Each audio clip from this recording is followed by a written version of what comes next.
مجھے سیالکوٹ میں ایک تاجر ملے، اللہ ان کی عمر میں برکت دے، بڑا پیارا واقعہ سنایا انہوں نے کہا میں اپنے والدین کے، ہم لوگ بہت سارے بیٹے تھے تو میرے جتنے بھائی وہ سارے امریکہ چلے گئے، میں اکیلا رہ گیا پاکستان میں اور سارے کھاتے پیتے۔ اب کہہ رہے ہیں مجھے بھی خیال، مجھے بھائی بلا رہے تھے امریکہ آ جا، امریکہ آ جا، یہاں بزنس ہے، کاروبار ہے وغیرہ وغیرہ نا، جاب بھی بہت اچھی ہوتی ہے۔ 20-22 سال کے نوجوان کو کتنا شوق ہوتا ہے امریکہ جانے کا۔ کہہ رہے ہیں مجھے یہ خیال ہوا کہ یار میری والدہ یہاں کیا ہو جائیں گی، اکیلی، کوئی بیٹا بھی والدہ کے ساتھ نہیں ہے۔ اب کہہ رہے ہیں مجھے سب کہنے لگے یار اماں کا وہاں سے پیسے بھیج دینا، کچھ بھی کر لینا، لیکن یہ کہ ابھی چلے جاؤ یار، تمہاری تو زندگی بن جائے گی، تم کیا اماں لگا کے رکھی ہوئی ہے۔ کہہ رہے میں جماعت میں نکلا تو حضرت مولانا طارق جمیل صاحب اس وقت زیادہ مشہور بھی نہیں تھے، پرانا قصہ ہے ان کا۔ کہہ رہے ہیں وہ کپڑے دھو رہے تھے، تو کپڑے دھوتے ہوئے میں نے ان سے پوچھا، میں نے کہا حضرت ایک طرف میری والدہ ہیں، دوسری طرف بزنس، پیسہ، امریکہ کی رنگ رلیاں، تو آپ مجھے مشورہ دے دیں کہ میں امریکہ جاؤں یا یہاں رہ کے اپنی والدہ کی خدمت کروں، یہیں کوئی روزگار تلاش کروں۔ تو کہتے ہیں انہوں نے مجھے خود اپنا واقعہ سنا ہے، کہہ رہے ہیں کپڑے دھوتے دھوتے نا میری طرف ایک نظر اٹھا کے، ان کی سرائیکی زبان ہے نا، سرائیکی ہے پتہ نہیں پنجابی حضرت کی، تو اس زبان میں مجھ سے کہا کہ ادھر کوئی اور اللہ ہے جو ادھر تجھے رزق دے گا، یعنی پاکستان میں رزق دینے والا اللہ کوئی اور ہے اور وہاں رزق دینے والا اللہ۔ او بھائی تو اللہ کی خاطر جب ماں کی خدمت میں ہے تو جو اللہ تجھے وہاں کھلا سکتا ہے یہاں کیوں نہیں کھلائے گا۔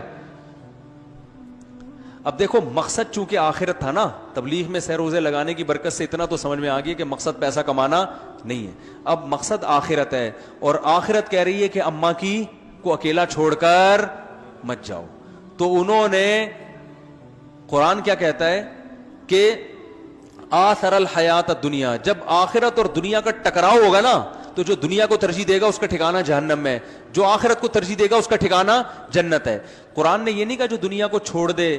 وہ جنت میں جائے گا، یا جو ہے وہ، بس قرآن کہہ رہا ہے جہاں دنیا اور آخرت میں ٹکراؤ ہوگا۔ دیکھو دنیا امریکہ جاتی ہے تو دنیا اور آخرت میں کوئی ٹکراؤ نہیں ہو رہا، جائیں، کس نے منع کیا ہے آپ کو،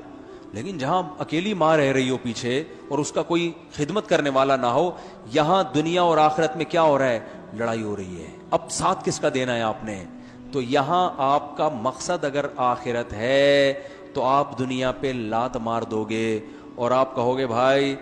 وہ یہ یہاں عیاشی تو، پیسہ تو قارون سے زیادہ میں کما نہیں سکتا، زیادہ سے زیادہ یہ ہوگا نا امریکہ جا کے قارون جیسے خزانے آ جائیں گے میرے پاس،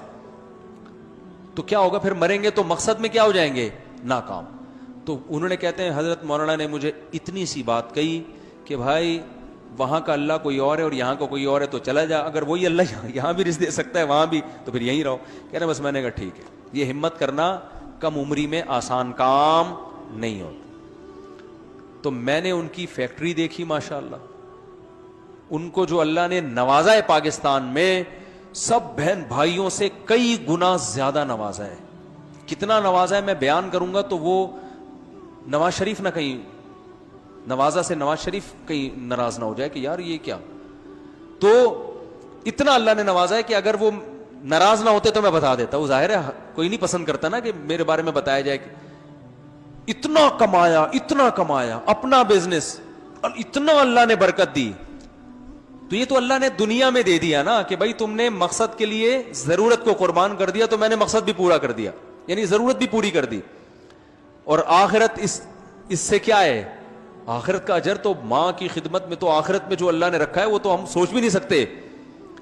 تو بھائی یہی لائف اسٹائل اللہ ہم سے چاہتا ہے، تو یہ باتیں بتانے کے لیے پیغمبر آتے ہیں، پیغمبروں کے علاوہ کوئی اور یہ باتیں نہیں بتاتا، اور پیغمبروں کے جانے کے بعد علماء یہ باتیں بتاتے ہیں جو پیغمبروں کے وارث ہیں۔ تو اب آپ کو اس آیت کا مطلب سمجھ میں آیا ہوگا کہ موسیٰ علیہ السلام بنی اسرائیل سے کہہ رہے ہیں کہ اللہ نے تم پر سب سے بڑا احسان کیا، تم میں پیغمبر بھیجے،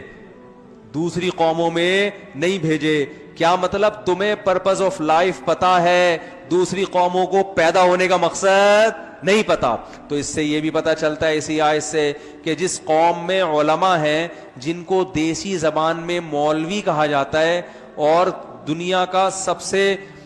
ناکام ترین طبقہ سمجھا جاتا ہے، اللہ کی نظر میں ان مولاناؤں کا وجود جو اہل حق ہیں ان کا وجود کسی قوم میں اللہ کی سب سے بڑی نعمت ہے۔ جس کو آپ دنیا کا سب سے بیکار ترین طبقہ سمجھتے ہو, بشرطے کہ اہل حق عالم ہو, روحانی ٹوپی ڈرامے نہ ہو, بدعتی نہ ہو,